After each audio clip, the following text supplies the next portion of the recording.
ડભોઈ શહેર તાલુકા ખાતે 76મા પ્રજાસત્તાક દિનની સરકારી અર્ધ સરકારી કચેરીઓ અને શાળાઓ ખાતે શાનદાર ઉજવણી કરવામાં આવી હતી.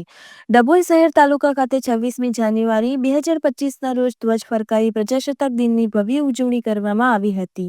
આ પાવન અવસરે લઘુમતી મહદવિયા હાઈસ્કૂલ ખાતે સંસ્થાના પ્રમુખ ઇબ્રાહીમભાઈ મૌડાવાડા હસ્તે ધ્વજ ફરકાવી ઝંડા ગીત તથા રાષ્ટ્રગીતના ગાન સાથે તિરંગાને સલામી આપવામાં આવી.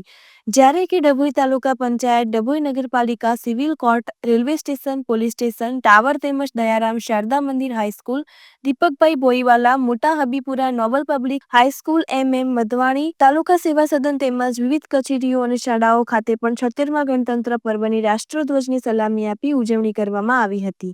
આ પ્રસંગે વિદ્યાર્થીઓએ દેશભક્તિની ભાવનાથી ગીત પ્રસ્તુત કર્યા તેમજ તિરંગાના મહત્વ પર નોંધપાત્ર પ્રવચન